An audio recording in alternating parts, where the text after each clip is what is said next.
चलो अटेंटिव होके सुनो जरा। अब जो चीजें आपने पढ़ी है अब आप खुद भी इसको सॉल्व कर सकते हो बहुत अच्छे से, बस सीक्वेंस देखो। जैसे विटेकर के भी क्लासिफिकेशन के लिए हम लोगों ने फिर फ्लो चार्ट बनाया था कि व्हाट इज द क्राइटेरिया।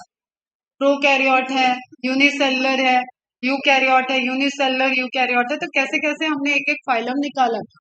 तो उसी तरीके से यहाँ पे कुछ बेसिस को लिया गया है और उनके क्लासिफिकेशन करने में हेल्प ले जाए। तो फर्स्ट है किंगडम, ठीक है। किंगडम में आपको पता है क्या देख रहे हो आप, एनिमेलिया, कोई कंफ्यूजन नहीं होना चाहिए इसमें। सभी क्या है, मल्टी सेलुलर यूकैरियोट है। प्रोकैरियोट कभी मल्टी सेलुलर होता नहीं है, इसलिए मल्टी सेलुलर प्रोकैरियोट कहीं लिखा है मतलब they are talking about the cluster of cell.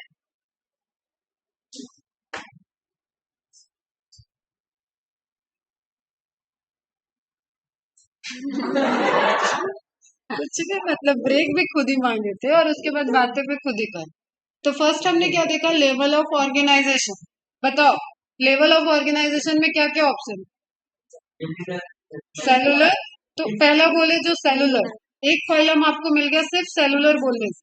Flow देखो आप, तो सारे सेलुलर क्या है, एनिमेलिया में मल्टी सेलुलर में आ जाएंगे। ओके, ये कॉमन हो गया, ये फ्लो चला। यहां से क्या देखना आप, सिमेट्री। कैसे सिमेट्री, मोस्टली था, मोस्टली मतलब बाई चांस कभी हो सकता है कि एग्रीगेशन ऑफ पोरीफेरा के जो एग्रीगेशन ऑफ सेल है उससे रेडियल सिमेट्री आपको मिल जाए, लेकिन नो सेफलाइजेशन, इसलिए you will not go to say कि बायलैटरल सिमेट्री हो सकती। तो सेकेंड पॉइंट हमने क्या देखा, सिमेट्री। लेकिन जो हमने बाइफरकेट कर लिया वो लेवल क्या है, लेवल ऑफ ऑर्गेनाइजेशन में ही वो किंगडम वो फाइलम हमें मिल गया, क्या है, Porifera, first phylum. Okay, third characteristics हम क्या देख रहे हैं, body cavity, coelom. Okay, coelom में ऑब्वियसली मैंने बोला बात करना ही पड़ जाए तो ये सिलोमेटा में डाल देना उठा के, अदरवाइज यहाँ पे कोई सिलोम की बात ही नहीं होनी चाहिए। तो इसको छोड़ के बाकी सब क्या है, tissue, organ, organ system, level of organization. इसके अंदर अब आपको फिर से डिवाइड करना है, तो किस लेवल पे आपने किया, ये तो आपने यहाँ एक ग्रुप बना दिया, इसमें हमने बाइफरकेट नहीं किया कि टिश्यू अलग कर लो, ऑर्गन अलग करो, ऑर्गन सिस्टम अलग। लेकिन हम क्लियरली देख रहे हैं कि सिमेट्री बेसिस पे हम फिर से क्लासिफाई कर सकते हैं कि रेडियल सिमेट्री है या बायलैटरल सिमेट्री है। तो बाइफरकेट करने के लिए हमने इसको लिया होता तो ग्रुप बन जाते हैं। अभी हमने वो लिया जिस क्राइटेरिया पे हम उसको डिवाइड कर सकते हैं, बाइफरकेट कर सकते हैं। तो ले लिया हमने रेडियल, इवोल्यूशन में पहले आए, then bilateral. It is related to cephalization, pencil चलना चाहिए, जो हम यहाँ पे लिख देंगे उतना आपको याद रहना चाहिए, सिफिलाइजेशन। ओके, अब रेडियल में हम आगे चल रहे हैं, बॉडी कैविटी थर्ड पॉइंट। हम कह रहे हैं कि भाई ठीक है, जर्माइनल लेयर अभी नहीं आई है, डिप्लोब्लास्टिक, यहाँ लिखो डिप्लोब्लास्टिक। क्या मिल गया हमें, सिलेंट्रेटा मिला एंड टीनोफोरा में, निडेरिया एंड टीनोफोरा, दोनों में ही सी साइलेंट होता है प्रोनाउंसिएशन के टाइम। ओके, निडेरिया, टीनोफोरा, सी का कोई प्रोनाउंसिएशन नहीं हो रहा है वहां। तो चलो यहाँ पे आपको तीन फाइलम मिल गए।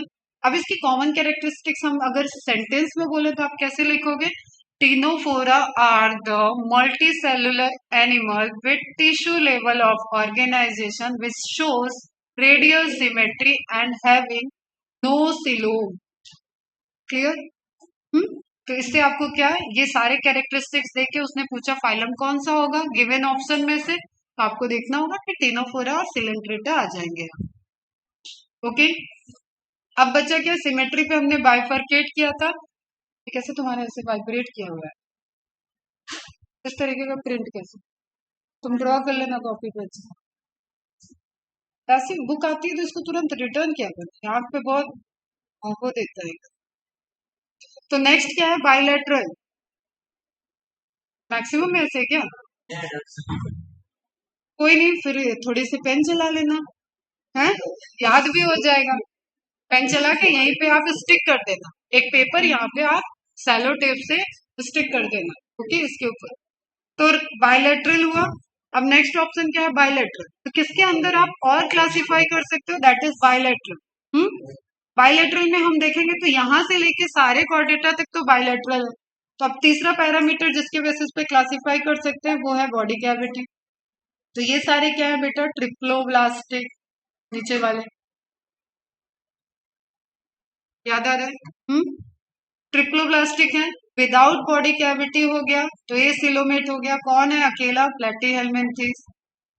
अब आपको क्वेश्चन पूछता है कि multicellular animal with organ level of organization without body cavity, which phylum, Platyhelminthes. Animal का एग्जांपल दे दिया, तो जो भी प्लेटीहेल्मिन्थेस का रहेगा उसको आप वहां पे सेलेक्ट कर दो। ओके, कॉमन कैरेक्टरिस्टिक्स क्या है, मल्टी सेलुलर है, ऑर्गन लेवल का ऑर्गेनाइजेशन है, ओके, बायलैटरल सिमेट्री है, ये सब कॉमन चीजें चलेगी।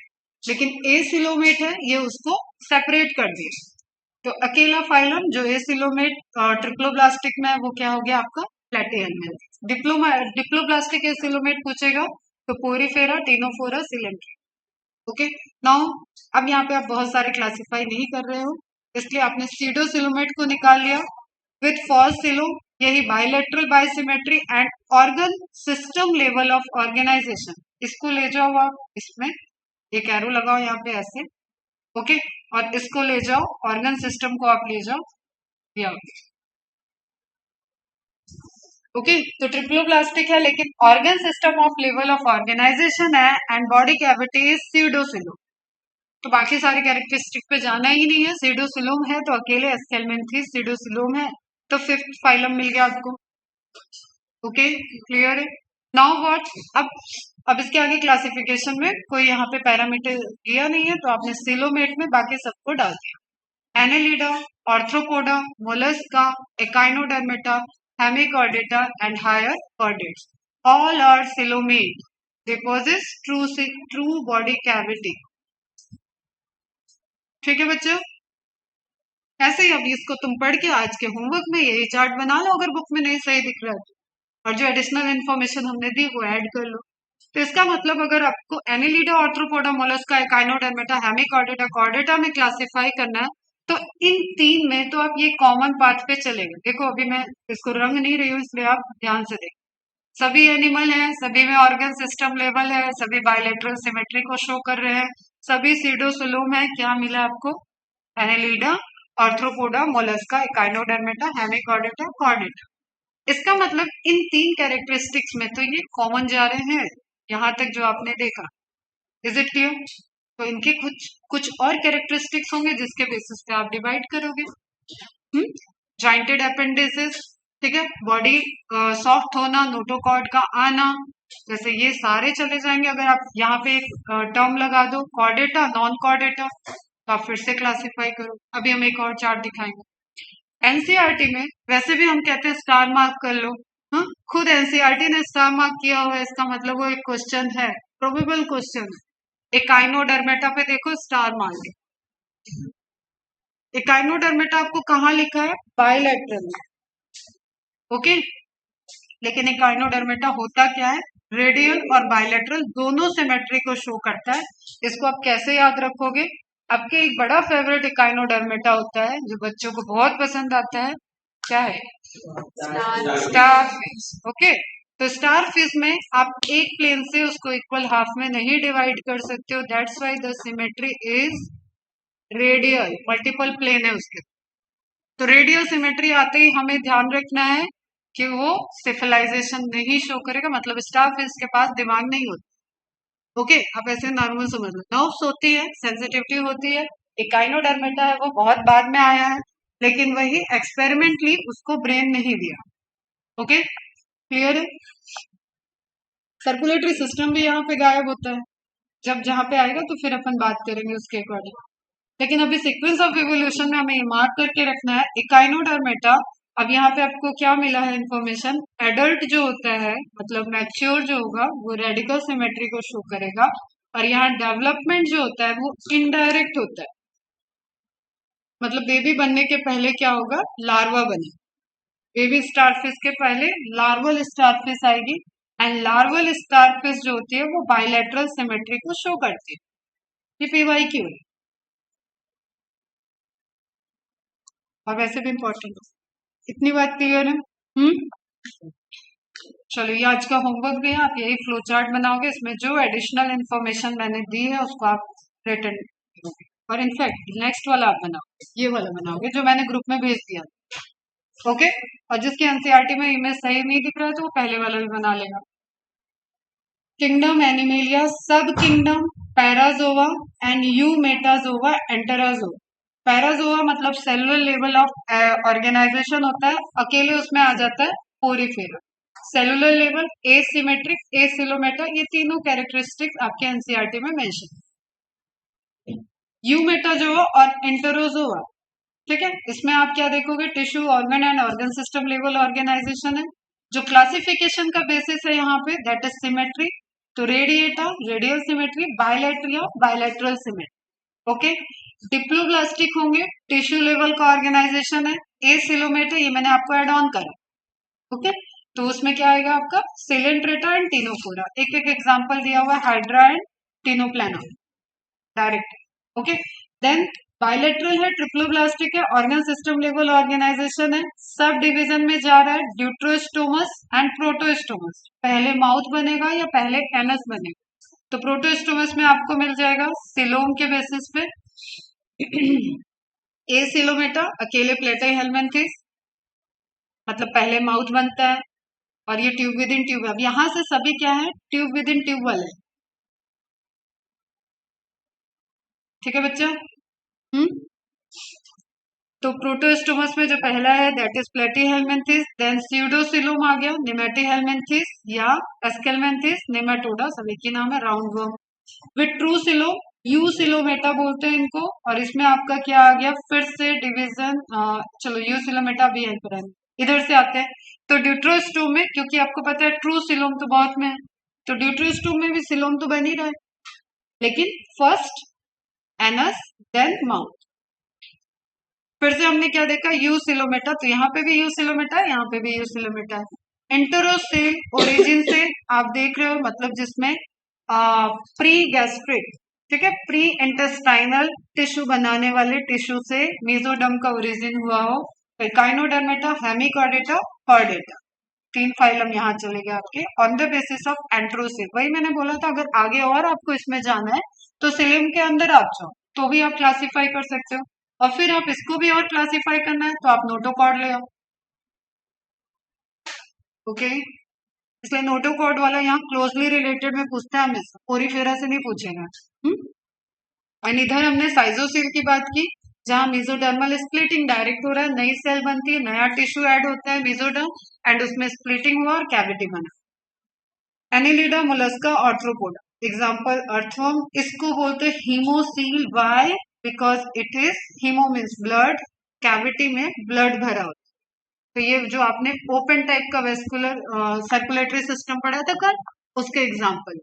हीमोसील, कैविटी के अंदर ब्लड भर के, अभी जैसे एज्यूम करो, इमेजिन करो सारा डाइजेस्टिव कैनाल ब्लड में डिप है, तो उसको जो भी चाहिए सप्लीमेंट, ऑक्सीजन वगैरह, वो सब वो ब्लड से डायरेक्ट ले सकता है।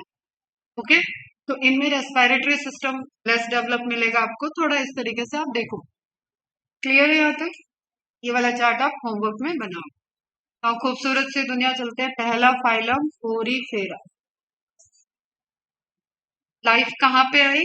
वाटर में आई, अंडर वाटर सेसाइल रहेंगे मेनली। आप इनको सेसाइल में, मतलब ऑल आर द सेसाइल, लेकिन जो आप मेन चीज यहाँ पे आपको ध्यान रखना है कि ये ऐसे ऑर्गेनिज्म है जो इनिशियली प्लांट में के साथ कंफ्यूज करते, ठीक है।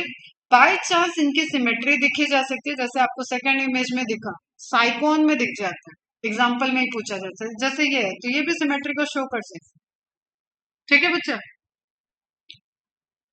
ये मैंने आपको एग्जांपल बताया। अब इनको पोरीफेरा क्यों कह रहे हैं, वो है इनकी बॉडी पे पोर का प्रेजेंट होना। पोरीफेरा का मतलब है दे बियर्स पोर। अब आप कहोगे अपने बॉडी पे भी तो पोर है ही, ऑब्वियसली जब हम स्वेटिंग करते हैं तो पोर है। हाइड्रेशन चाहिए, मतलब जो हम क्रीम लगा रहे हैं, जो मॉइस्चराइजर लगा रहे हैं वो जा रहा है, तो वो अलग मैटर है, लेकिन इनके पोर से ये बहुत सारे काम कर रहे हैं, और ये सेलुलर लेवल का ऑर्गेनाइजेशन कर रहे हैं। इसका मतलब सेल सेल सेल मिली और बीच में जगह खाली छोड़ दिया, वो पोर बन गया। तो इनकी लेयर्स होंगी जो सेल के मिलने से ही बनेंगी विदाउट टिश्यू फॉर्मेशन, ठीक है। और उन्हीं सेल में स्पेस है तो वहां पे पोर बन जाएंगे। क्लियर है? जैसे हम इमेज दिखाए तो तुम्हें ज्यादा समझ में आएगा। तो इसकी आप लेयर बात करोगे तो ये सेल थी, बीच में जगह छूट गई तो पोर बन गया।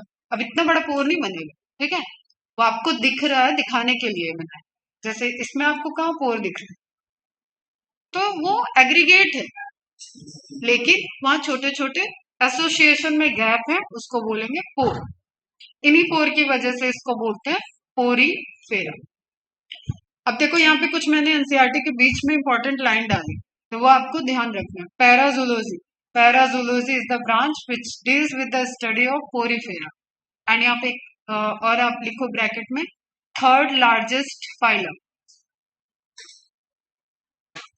ऑफ एनिमल किंगडम, ठीक है। फर्स्ट होता है ऑर्थ्रोपोडा, सेकंड होता है मोलस्का, एंड देन थर्ड होता है आपका पोरीफेरा। इसका मतलब largest in which number and types, diversity भी ज्यादा है एंड नंबर भी इसमें पॉपुलेशन की हाई रहेगी। Is it clear?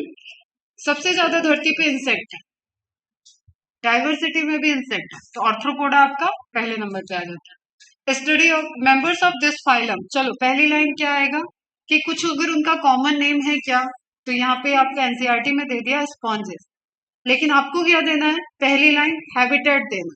तो हैबिटेट से रिलेटेड लाइन क्या है आपकी एनसीईआरटी की second line, they are generally marine. Okay, पहली चीज तो कि दे आर एक्वेटिक, पानी में रहते हैं। उसके बाद आएगा कि पानी में रहते हैं तो फ्रेश वाटर में रहते हैं या मैराइन वाटर में रहते हैं। आप सीक्वेंस से पढ़ा करो, है ना। एक्वेटिक बोला तो एक्वेटिक के बाद क्वेश्चन आता है कि फ्रेश वाटर और मैराइन, एक्सक्लूसिवली लिखेगा मतलब ऑल मैराइन। यहाँ क्या है, जनरली मैराइन मतलब मोस्टली मैराइन होते हैं, कुछ फ्रेश वाटर भी होंगे, साइक्लोन आपका फ्रेश वाटर में आ जाता है। तो एनसीईआरटी में आप मार्क करो, they are generally marine and mostly asymmetrical, because हमने देखा बाई चांस हो सकता है कि सिमेट्री को शो करे, तो वो सिमेट्री क्या होगी, रेडियल। ओके बच्चा, these are primitive multicellular animals. Primitive सबसे पहले मल्टीसेलुलर एनिमल है, क्योंकि यूकैरियोट यूनिसेलुलर प्रोटिस्टा में चले गए थे प्रोटोजोआ, तो मल्टीसेलुलर प्रिमिटिव एनिमल कौन से हो गए, Porifera. Okay, and have cellular level of organization. Second point, habitat के बाद आपको क्या देखना है, लेवल ऑफ ऑर्गेनाइजेशन। तो लेवल ऑफ ऑर्गेनाइजेशन के बेसिस पे आपने क्या बोला, cellular grade of organization. Okay बच्चों, नाउ एक्स्ट्रा पॉइंट पे आ जाओ फिर से। All are aquatic sessile, move नहीं कर सकते, can't move. Mostly marine but few are found in fresh water also. तो जब आपका मोस्टली लिखा हुआ है तो उसके लिए आपको ध्यान रखना है, जनरली लिखा है, मोस्टली लिखा है, इसका मतलब फ्रेश वाटर में भी होंगे, क्योंकि दो ही ऑप्शन, मैराइन और fresh water. They are solitary और कॉलोनियल, या तो अकेले रह सकते हैं या कॉलोनी में रह सकते हैं। अभी जैसे एनिमेशन चल रहा था तो कुछ आपको अकेले दिख रहे थे, ये कॉलोनी दिख रही है, ठीक है। अभी ये अकेला दिख गया, तो आपको इस तरीके से दिख रहे हैं। तो सॉलिटरी मतलब अकेले रहने वाला, कॉलोनियल मतलब कॉलोनी में रहने वाला। इंटरेक्शन उसका नहीं है बहुत, उसको ऐसे वो चल ही नहीं सकता, तो वो क्या इंटरेक्ट करेगा। सारी इसकी फिजियोलॉजी डिपेंडेंट है वाटर, समझ में आ रहा है। वाटर जो इसके अंदर आ रहा है उसी से इसको गैस मिलेगा, उसी से इसको न्यूट्रिशन मिलेगा, उसी से इंसेक्ट आ जाए, उसी से flagellated choanocyte cell rupture capture कर लेगी, फिर इंट्रासेलुलर डाइजेशन हो जाएगा। Everything is dependent on water current. Okay, entire body with pores that is numerous, number में जो ज्यादा होंगे छोटे होंगे, समझ में आया। नंबर में ज्यादा, नंबर ज्यादा, साइज छोटी, ऑस्टिया। नंबर में एक, ज्यादा की तो बात ही नहीं है, number only one, and size बड़ा, ऑस्कुलम। कॉमन क्वेश्चन है ये सब। Numerous small ostia for entry and one large opening, osculum one large opening. And हम आपको बताएं ये क्वेश्चन आएगा ना तो पूरे इंडिया में कोई गलत नहीं करने वाला, इसलिए बी सिंसियर बेटा। आपको ये याद हो गया तो आपने बहुत तीर नहीं मार दिया। ह्यूमन फिजियोलॉजी में आपको बहुत फाइट करना पड़ता है, कंपटीशन बहुत हाई है। सबको ये सब चीजें याद हो। आप यहाँ पे कहाँ होगे, कॉम्बिनेशन जो क्वेश्चन बनेंगे ना एनिमल किंगडम के एमसीक्यू सॉल्व करना, उसमें ही रैंक बनेगी, उसमें सिलेक्शन में कोई पीछे रह सकता। अदरवाइज ये जो एनसीईआरटी में लिखा है वो सबको याद है। इनके फ्लो चार्ट एक बार बना लोगे आप एनिमल किंगडम का, आपका चैप्टर तैयार हो जाए। तो ये आपको क्वालिफाई करा के रैंक नहीं दिलाने वाले, लेकिन यहां से अगर आपने नहीं किया तो आप पीछे चले जाओ। दैट्स वाई ये इंपॉर्टेंट पॉइंट आप एकदम मार्क करके रखो। For entry and one large opening for exit, तो ऑस्टिया, इसके आगे लिखो फ्लो चार्ट बन गया, एंट्री, ऑस्कुलम, एग्जिट। क्या एग्जिट एंट्री हो रहा है, water. Sponges have various body form and shapes with irregular shape, mostly asymmetrical. Radial symmetry in Sycon and Leucosolenia. Direct question है, Sycon and Leucosolenia में radial symmetry, उनके aggregation की वजह से वो शेप में इस तरह का, जैसे आप ये देख रहे हो, दिस इज साइकॉन। तो आप इसको कट करने जाओगे तो यहां से कट करो, यहां से कट करो, यहां से कट करो, यहां से कट करो, आपको एक से ज्यादा प्लेन मिल रहे हैं जहां से वो इक्वल हाफ में डिवाइड हो सके। ठीक है बच्चे। फिर ये एनसीईआरटी आ गई, फिर लेयर पे बाद में बात करेंगे, एनसीईआरटी बात कर लेते हैं। Sponges have a water transport और कैनाल सिस्टम। अब यहाँ पे टिश्यू लेवल नहीं है तो सब कुछ इसको वाटर से ही लेना है। Water canal system and water vascular system, दो सिस्टम है एनिमल में। Water vascular system, comparative question एक बता रही हूँ, वो है एकाइनोडर्मेटम। कैनाल मतलब ओपन है, पानी आ रहा है, पानी जा रहा है। वेस्कुलर मतलब किसी ट्यूब के थ्रू, ऑर्गेनिज के अंदर कोई ट्यूब है, उस ट्यूब में पानी आ रहा है और पानी जा रहा है। जैसे आपने स्टार फिश के मूवमेंट की अगर वीडियो देखी होगी कभी, तो वो पानी को बॉडी से बाहर निकालता है और वो आगे बढ़ जाता है। ठीक है, आज मैं शेयर कर दूंगी। तो आप देखोगे उसमें उसके जो आप स्टार फिश के स्टार वाला बात बोल रहे हो, ऐसे ऐसे उसके नीचे उसके बहुत सारे ट्यूब्स होते हैं। ठीक है, उनसे वो पानी को जैसे एक्सपेल करता है तो उससे उसको मूवमेंट मिलती है। तो कॉमन क्वेश्चन है, water vascular system present in which phylum, then Porifera, कभी आंसर नहीं जाएगा। That is water canal system. Vascular system अकेले सिर्फ Echinodermata. Okay, enter through minute pores ostia in the body wall into a central cavity। अभी देखो यहाँ पे कोई टिश्यू नहीं है तो आप इसको बॉडी कैविटी नहीं बोलोगे। अब बोलोगे कि मैम आपने तो बोला एसिलोमेट में और यहाँ कैविटी हो गई, तो ये कैविटी मेसोडर्म ओरिजिन की तो नहीं है, लेकिन हम बोल रहे हैं कि वहां पे अरेंजमेंट ऑफ सेल कुछ इस तरीके से हुआ है चारों तरफ से, और बीच में एक स्पेस है, और ये पूरा एक एनिमल है, तो ये कैविटी बना देगा ना। उसी कैविटी को इनको कॉमनली स्पंज बोलते हैं, और इस स्पंज की कैविटी को स्पॉन्जोसील बोलते हैं, जिसमें कुछ नहीं, वाटर आ रहा है, न्यूट्रिएंट आ रहा है, वाटर न्यूट्रिएंट यहाँ पे डाइजेस्ट हुआ, एक्सक्रीटरी मटेरियल यहाँ रिलीज हुआ, इसी स्पॉन्जोसील कैविटी में आएगा, सारा एक्सक्रीटा आएगा और ऑस्कुलम से वो बाहर चले जाए। गैसेस एक्सचेंज, गैसेस आई, एक्सक्रीटरी गैसेस यहीं से बाहर चले जाए। Is it clear? तो इस स्पॉन्जोसील को आप बॉडी कैविटी नहीं बोलोगे, फॉल्स कैविटी में आ जाता है। अगर एग्जाम्पल में दे रहा है मतलब आपको कंफ्यूज करना है, क्योंकि आपको कैविटी के लिए याद रखना है वो मेसोडर्म से बन रही है बॉडी कैविटी। तो स्पॉन्जोसील बॉडी कैविटी भी होती है। Central cavity spongocoel, from where it goes out through the osculum. तो वाटर का फ्लो कैसा हो गया बेटा, वाटर ऑस्टिया, फटाफट लिखो, ऑस्टिया से आएगा स्पॉन्जोसील एंड देन बाहर कर दो उसको, ऑस्कुलम।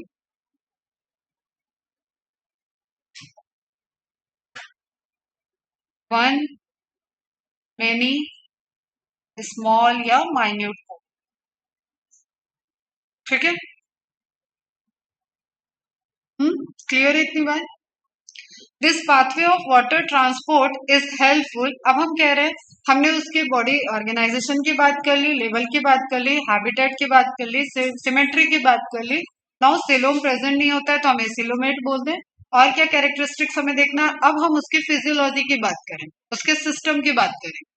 तो ऑल दो कि वहां कोई ऑर्गन सिस्टम नहीं है, लेकिन उसका न्यूट्रिशन, डाइजेशन, एब्जॉर्प्शन मतलब गैसेस एक्सचेंज, एक्सक्रीशन, ये सब तो चल रहा होगा, है ना।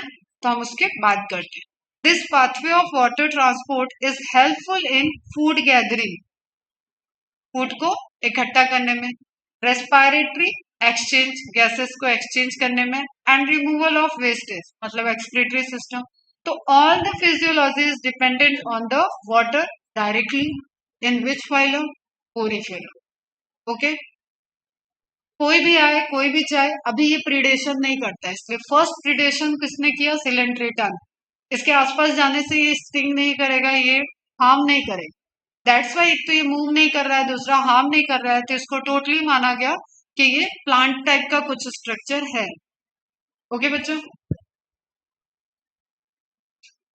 तो water in, water out, and इसमें आपको थोड़ा डिटेल में चलना होगा वाटर कैनाल सिस्टम में जो अपन कर रहे। यहाँ तक आप थोड़ा सा बेसिक का सब खत्म करके आना, ठीक है। वाटर कैनाल सिस्टम इंपॉर्टेंट है, आपको मॉड्यूल में मिल जाएगा, एनसीईआरटी में नहीं मिलेगा। जस्ट आपको इमेजेस ध्यान में रखनी है और एग्जाम्पल ध्यान में रखना है, एकदम शॉर्ट।